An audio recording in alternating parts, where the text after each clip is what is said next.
Hello, j'espère que tu vas bien.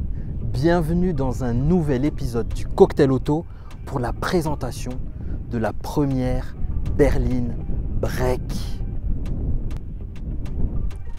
Voici une BMW série 3. Allez, let's go, c'est parti. Ça vente, donc je vais aller à l'intérieur. Alors à cause du vent, je suis gentiment allé m'installer à l'intérieur de la voiture avec Marilyn. Salut Marilyn. Hello. Alors en quelques mots, qu'est-ce que tu peux me dire de cette belle voiture? Une belle BM 320D, Ouais. série F31, année 2013. Et puis au niveau de la motorisation, 7 chevaux. Ok, super. Eh ben écoute, c'est parti pour la présentation? Let's go. Yes, c'est parti.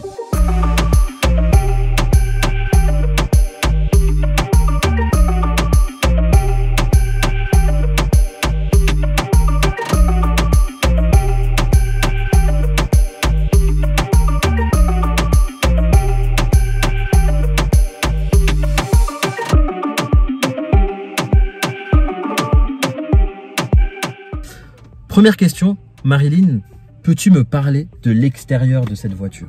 Qu'est-ce que tu peux me dire? Bel extérieur, couleur blanche. Alors c'est vrai que la couleur, c'était pas forcément ce qui nous a fait procéder à l'achat, c'était plus le modèle. Mais la couleur blanche ne nous déplaisant pas, on a procédé à l'achat. Et on a éventuellement comme projet de faire les vitres teintées pour donner un peu plus de caractère justement à cette couleur qui peut paraître un peu neutre. D'accord. Ok. Autre précision concernant l'extérieur, il y a des pneus de 16 pouces sur cette voiture. Marilyn, pourquoi avoir acheté un break? Ah, la question. Ah bah oui.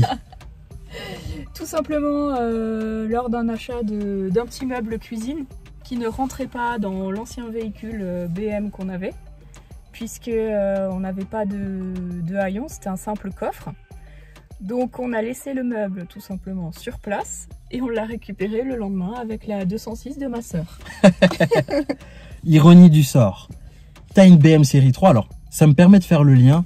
Pour ceux qui s'en rappellent et qui étaient peut-être déjà abonnés, alors si ce n'était pas le cas, il est jamais trop tard, tu peux t'abonner.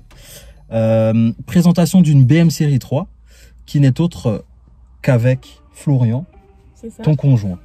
C'est ça. Voilà. Et donc entre temps ils ont changé de voiture. On vient de comprendre pourquoi, hein, ce qui est quand même plutôt pas mal, de se dire t'as une BM série 3, mais tu peux pas aller récupérer un meuble et tu vas le chercher en 206. T'as la fierté BM, mais après tu tombes un peu quoi. Tu prends une petite claque. Tu prends une petite claque. Ok. Et deuxième raison, c'est aussi pour préparer l'arrivée de bébé pour cet été. Encore, félicitations à vous deux. Merci. Au niveau du coffre, qu'est-ce que ça donne? Ça donne de la place, Ah, quasiment 500 litres. d'accord.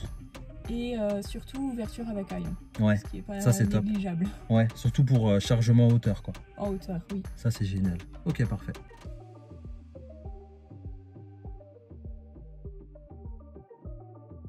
Possibilité d'ouvrir uniquement la partie vitrée. Pour pouvoir récupérer ses affaires. Ok. C'est pas mal aussi.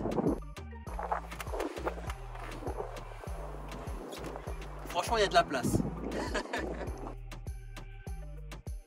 Au niveau des options dans cette belle berline break de chez BMW, qu'est-ce que tu peux me dire? On a déjà au niveau de la conduite 3 modes différents. Ouh. Donc éco, confort, sport. D'accord. On peut activer juste ici si je dis pas de bêtises. Là. Ok, super. Ensuite, on a le démarrage sans clé avec l'option Start and Stop. Top. Ok, donc la clé elle est là. Vitre électrique partout. Ok, Avant, arrière. très bien. On a également les sièges chauffants à l'avant. Pas mal. Vous les utilisez souvent? Oui. Enfin, sachant qu'on est en Alsace quand même. D'une Ok, semaine à d'accord. l'autre, ça change très vite. Ok. Et ce qui est appréciable aussi en été, le toit ouvrant. Ah, ça c'est kiffant. Ah, le toit ouvrant. J'ai l'impression que c'est quand même l'option à avoir, quoi. Si tu l'as pas aujourd'hui, c'est die. Ok, super. Ça c'est kiffant parce que niveau lumière, c'est juste incroyable. C'est top. Oui, ça apporte plein de... Et puis en été, ça fait un peu plus d'air aussi. C'est quand même plutôt sympa. C'est ça. On consomme moins avec le toit ouvrant qu'avec la clim. Ouais, ça c'est vrai. D'autres options, Donc j'imagine qu'il y a GPS, il y a le GPS, il y a le régulateur de vitesse. régulateur, ok, commande au volant. Au niveau de l'ordinateur de bord, si je vois bien, il y a la petite molette. Donc c'est avec la petite molette qu'on fait joujou. Donc en gros, petite démonstration du radar de recul. Merci Marilyn. Si tu connais le cocktail auto, tu sais aussi que c'est un rituel pour moi d'aller m'installer à l'arrière. Alors c'est parti. Bon ben voilà, hein. Je suis installé. C'est un break, il y a de la place. Franchement, je suis bien. Marilyn va rigoler, elle est en train de rigoler. Donc franchement, comme dit, bien installé à l'arrière, là où les enfants seront bien installés. Ça c'est sûr. Voilà, hein. Bah derrière, voilà comment ça se passe un peu. Avec le toit panoramique, c'est encore plus sympa. Voilà, voilà. Franchement, il y a de la place. Après, clairement, mais c'est le cas aussi dans plusieurs voitures, on va dire qu'il y a plutôt deux bonnes places à l'arrière, quoi. Oui. Je pense que la personne du milieu, voilà, ce serait un peu serré. Ouais. Petit accoudoir pour se sentir comme à la maison. Oh, c'est bon ça.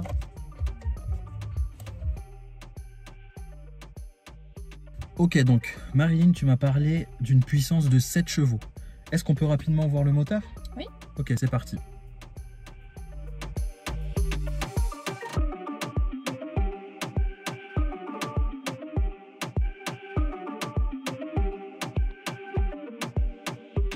C'est parti pour un tour de piste. Let's go!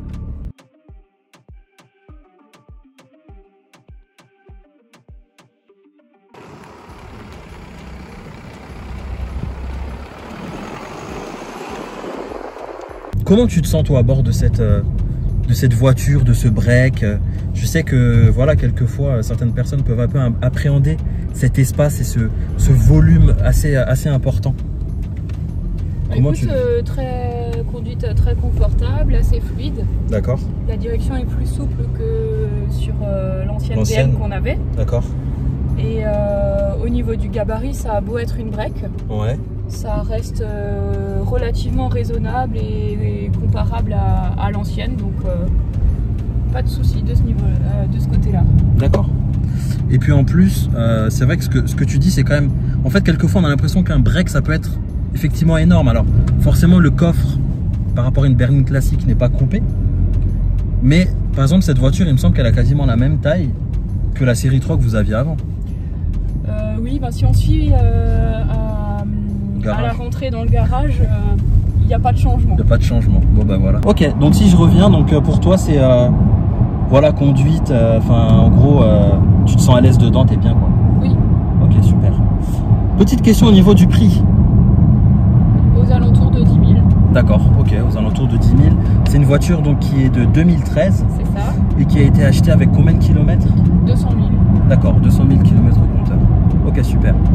Bon, 200 000 km au compteur, je sais, il y en a certains qui vont peut-être se dire que c'est beaucoup. Eh les gars, on est sur une allemande. Ça, c'est le genre de voiture avec laquelle tu peux monter peut-être jusqu'à 400 000 km. Après, forcément, comme pour toutes les voitures, il faut bien faire les entretiens, c'est super important. Petite accélération encore une fois. Ah, là, je l'ai encore mieux senti. Oui, c'est du coup, je Donc, juste pour votre information, c'est la première fois que Marilyn appuie sur le mode sport. Et ça, c'est aussi un petit détail. Parce que le mode sport, moi personnellement, je pensais qu'on pouvait l'avoir que sur les boîtes automatiques. C'est la première fois en fait que je vois un mode sport sur une boîte manuelle. Alors je dis que c'est la première fois. Je crois que je l'avais découvert aussi sur la BMW série 1 de mon pote Charles. À voir, la vidéo est toujours en ligne sur YouTube. Alors petite question Marilyn, tu viens de lâcher une petite accélération que j'ai quand même plutôt bien appréciée. Et du coup me vient une question, c'est la consommation. Qu'est-ce que tu peux me dire par rapport à ça? Très raisonnable, entre 5 et 6 litres au 100. Ah ouais, c'est top ça. Ok, super. Et donc, pour rappel, on est sur un véhicule qui a une motorisation donc diesel de donc 7 chevaux fiscaux, tu disais tout à l'heure, ce qui fait, pour être précis, 143 chevaux. Donc franchement, c'est plutôt pas mal. Et autre question, donc la voiture, autre question qu'on peut se poser, c'est un break. T'as pas une sensation de voiture lourde ou quoi que ce soit? Pas du tout. D'accord, ok. Après, c'est vrai que, à mon sens, 143 chevaux sur une voiture comme ça, c'est quand même ce que je recommande, parce que en dessous, peut-être qu'on va sentir un peu cette... peut-être qu'en dessous, on sentira un peu plus le poids. Alors que là, effectivement, bah toi, de ce que tu nous dis, c'est que tu sens rien du tout. Non. Ok, super.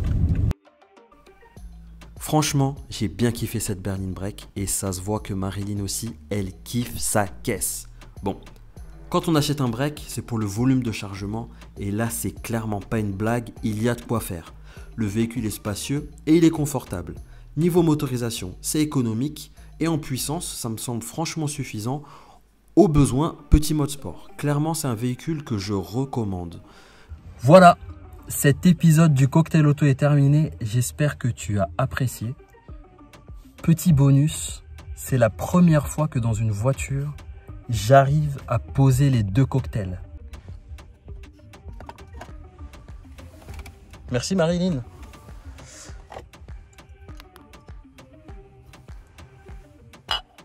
Et à bientôt. Ciao. Ciao.